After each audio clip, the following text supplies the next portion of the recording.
दिल्ली की मुख्यमंत्री रेखा गुप्ता संबोधित करते हुए क्या कुछ कह रहे, सुनते हैं। और इस टीम के साथ में कदम से कदम मिला करके हर क्षण साथ में रहने वाली हमारी प्रिय सांसद बांसुरी स्वराज जी, एक बार जोरदार तालियां भाई। सरकार की गाड़ी में बहुत ही सक्षम व्हील के नाते काम करने वाले हमारे मुख्य सचिव Dharmendra Kumar ji, principal secretary environment Sandeep Kumar ji, और आज के इस प्रोग्राम के लिए बहुत ही मेहनत करने वाले एसएस कांडपाल जी, आप सबको बधाई।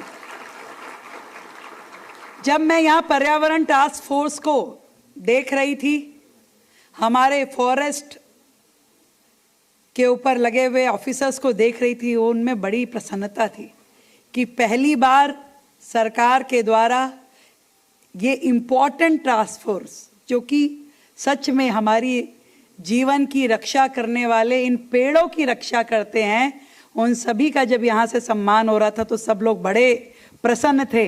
पर दिन रात काम करने वाले, हमारी वायु को साफ रखने के लिए, इन पेड़ों की रक्षा करने वाली इस पूरी टीम के लिए एक बार जोरदार ताली।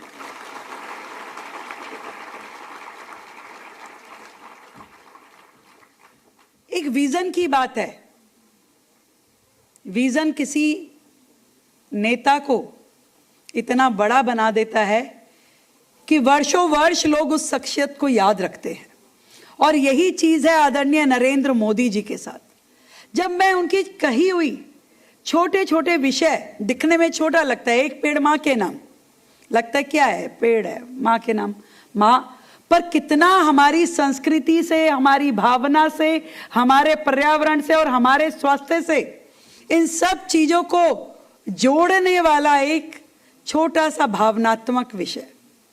पेड़ लगेगा वो पर्यावरण को रक्षित करेगा, पेड़ लगेगा वो माँ के नाम लगेगा, तो आपको हर पल ये याद दिलाएगा कि आपको जन्म देने वाली माँ इस धरती पे सबसे अतुल्य है। ये धरती माँ जिसके कारण से हम सब लोग हैं, ये सबसे अतुल्य है। और भारत माँ जिसकी छांव में हम सब लोग पले बड़े, वो सबसे अतुल्य है। तो अपनी माँ, भारत माँ, धरती माँ, ये सब हमारी प्रकृति माँ, इन सब की रक्षा करते हुए, सम्मान देते हुए, धरती के आगोश में पेड़ का लगाना, बीज का रोपण करना, ये भी एक तरह की देशभक्ति है, जो वो भाव हम सब के अंदर होना चाहिए, निरंतर होना चाहिए, उसकी केयर करने के लिए, उसकी सुरक्षा करने के लिए। मैं आज इस वन महोत्सव कार्यक्रम में कुछ बातें अपने मन की आपसे करना चाहती हूं। कई बार मुझे लगता है कि वो अंग्रेज जो भारत पे शासन करते थे, उन्होंने हमारी जड़ों को ही खोखला करने के लिए हर काम किया। और वो छोटे बड़े हर चीज, वो व्यवस्थाएं हो, वो कानून हो, वो इंफ्रास्ट्रक्चर हो, हर चीज में उन्होंने इस तरीके से रचना करी कि कहीं से भी भारत पनपना नहीं चाहिए। अभी कुछ दिन पहले भारत के 3 नए आपराधिक कानूनों के एक कार्यक्रम में मैं इसी हॉल में थी। ऐसे कानून बना के गए जो भारतीय को भारतीय ना समझते थे। वो शासक थे अंग्रेज और भारत गुलाम था। उस दृष्टि से बने हुए कानून, पिनल कोड यानी सजा देने वाला।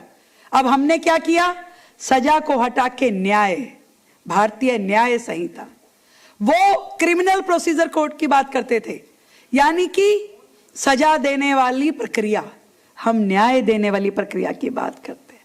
तो वो बदलाव जो मोदी जी ने कहा कि पराधीनता की बेड़ियों को काटना होगा, अभी कटी नहीं है। भारत आजाद तो हो गया, पर उस आजादी का सुख लेने के लिए अभी बहुत कुछ हमारे आसपास से मिटाना पड़ेगा। और बहुत सारी चीजें केंद्र सरकार द्वारा, आदरणीय मोदी जी के द्वारा किया गया।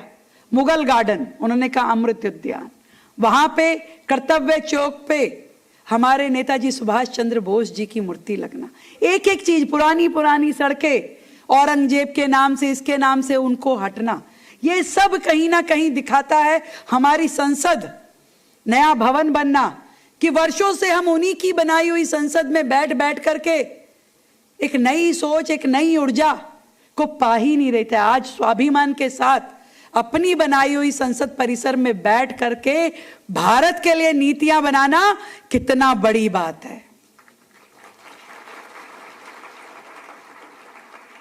और आज जिस वन महोत्सव में हम खड़े हैं, उसके लिए भी एक छोटी सी बात बताना चाहती हूं। इन लोगों ने भारत में जब भी पेड़ लगाए, कौन से पेड़ लगाए? कीकर के, बबूल के, सफेदे के। वो पेड़ देते कुछ नहीं थे, ना फल, ना छांव, ना जिस पे पक्षी बैठ सकें। वो पेड़ केवल धरती का पानी पीते थे, आज भी पी रहे। कभी इस बारे में किसी ने सोचा नहीं कि वृक्षारोपण भी हो और वो भी ऐसे पेड़ लगाए जाएं जो छांव दे, जो पक्षी को बैठने के लिए, उसको घर बनाने के लिए डाल दे, जो आपको फल दे, जो आपको सुगंध दे, जो धरती और पर्यावरण की रक्षा कर सके। कभी किसी की सोच में नहीं था। पहली बार सरकारें उस और काम कर रही है। मोदी जी ने तो पूरे देश में शुरू किया, परंतु दिल्ली सरकार, जो अब आपकी अपनी चुनी हुई सरकार है, उसने भी दिल्ली के पर्यावरण को बेहतर करने के लिए अब एक एक पेड़ जो दिल्ली की धरती पे लगेगा, वो ऐसा पेड़ लगेगा जो छांव भी दे, खुशबू भी दे, फल भी दे और पक्षियों को आसरा भी दे।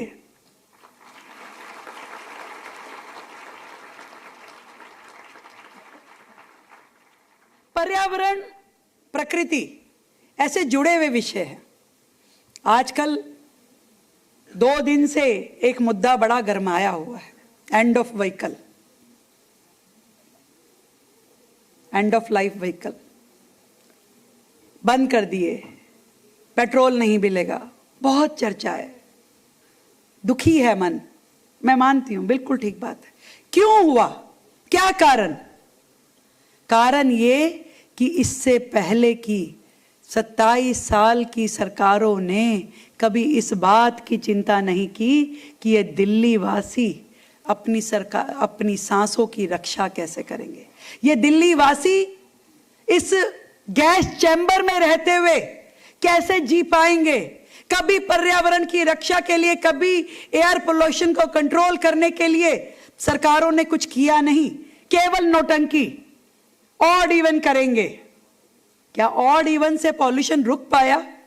क्या दिल्ली सांसें ले पा रही है? छोटे छोटे बच्चे खांसते हुए जाते हैं, बड़ों को लंग्स की प्रॉब्लम हो गई। बड़े बड़े लोग ये कह देते दिल्ली में नहीं नहीं नहीं भाई बहुत पॉल्यूशन है। दिल्ली को बदनाम किया गया, दिल्ली का नाम खराब किया गया, और कभी इस बारे में चिंता नहीं की गई कि कैसे इस महत्वपूर्ण विषय पे काम करें ताकि देश की राजधानी दिल्ली की भी आबो हवा जो है वो बेहतर हो सके। ऐसी स्थिति आती गई धीरे धीरे। कभी कोर्ट को इसमें कूदना पड़ा, कभी एनजीटी को इसके बीच में आना पड़ा, कभी सीएक्यूएम को इसके बीच में आकर के निर्णय लेना पड़ा, और सरकारें मूक दर्शक बनकर के केवल देखती रही। कभी ग्रैब लगा के दिल्ली की गति को थामा गया, कभी ऐसे कानून ला करके, लोगों की प्रिय गाड़ियां होती हैं, लोगों को इतनी अजीज हैं वो गाड़ियां, उनके पिता ने दी है, वो अपने पास रखे हुए हैं, चलाते भी नहीं है। कई बार गाड़ी में इतने किलोमीटर चले भी नहीं हुए, वो अपने पास कैसे वो खत्म कर दे उस गाड़ी को। ये दर्द आपका, ये दर्द दिल्ली का समझ में आ रहा है। और मैं विश्वास दिलाती हूं दिल्ली को, निश्चित रूप में इस विषय के समाधान के लिए सरकार एड़ी चोटी का जोर लगा देगी, एड़ी चोटी का। चाहे फिर दिल्ली की जनता की आवाज हमें कहीं तक भी जाके कहनी पड़े, किसी को भी कहनी पड़े, हम बताएंगे कि हम दिल्ली के पर्यावरण को बेहतर करने के लिए पिछले 4 महीने से लगातार सरकार काम कर रही है।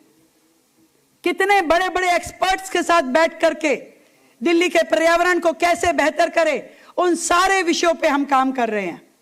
चाहे वो वाटर स्प्रिंकलर्स हो, चाहे वो स्मोक गन्स हो, चाहे मैकेनिकल स्वीपिंग मशीन हो, चाहे ये 70 लाख पौधे लगाने का बड़ा वन महोत्सव का ड्राइव हो, चाहे पर्यावरण रक्षक के रूप में पूरी दिल्ली को एक साथ एक मंच पे लेके आने का काम। अभी सिरसा जी बता रहे थे कि ये 70 लाख पेड़ ऐसे नहीं लगेंगे कि खाली कागजों में लग गए। ये 70 लाख पेड़ दिल्ली की करोड़ों लोगों की जनता लगाने वाली है, और वो भी अपने हाथों से लगाएगी। पेड़ सरकार देगी, सिस्टम सरकार क्रिएट करेगी, पर हाथ आपके होंगे। मिल करके, जुड़ करके हम सब लोग दिल्ली को बेहतर दिल्ली बनाने के लिए गैस चैम्बर सीजी नहीं, ग्रीन कैपिटल सीजी बनाएंगे। तो उस सीजी से, जीएसजीसी से और इस जीसी तक के लिए, गैस चैम्बर से ग्रीन कैपिटल तक पहुंचने के लिए जो मेहनत करनी होगी वो हम सब मिल करके इकट्ठे होकर के करेंगे। आज के इस वन महोत्सव के कार्यक्रम में जुड़े आप सभी लोग जो दिल्ली के कोने कोने से आए हैं, बहुत ही सुंदर नर्सरीज का प्रेजेंटेशन मैंने प्रदर्शनी में देखा। बहुत आपके अंदर कला है, जज्बा है, और ये जज्बा ही दिल्ली को बेहतर करने के लिए, हरा भरा करने के लिए, ये वृक्षारोपण केवल एक कार्यक्रम नहीं रहना चाहिए, ये क्रांति बनकर के दिल्ली की रगों में होनी चाहिए, ताकि कोई पेड़ यदि कोई हाथ लगाए तो ये समझ में आना चाहिए कि इसको काटने से दर्द होता है।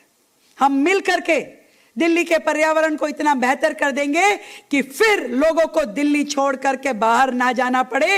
ये दिल्ली आपकी है, और आपके कारण से इस दिल्ली को एक बार मिल करके हरा भरा करने की इस मुहिम में जुड़ने के लिए आप सभी को मेरी ओर से ढेर सारी बधाई, ढेर सारी शुभकामनाएं। बहुत बहुत धन्यवाद, बहुत बहुत आभार। इस कार्यक्रम को संबोधित किया गया मुख्यमंत्री रेखा गुप्ता की तरफ से, और पर्यावरण संरक्षण का संदेश देते हुए नजर आई मुख्यमंत्री रेखा गुप्ता। दिल्ली का नाम खराब किया गया है, और साथ ही हमने दिल्ली को संवारने का बेड़ा उठाया है। पिछले 4 महीने से दिल्ली को संवारने के लिए हमारी भारतीय जनता पार्टी की सरकार काम कर रही है। ये तमाम बातें उन्होंने अपने संबोधन में कही हैं।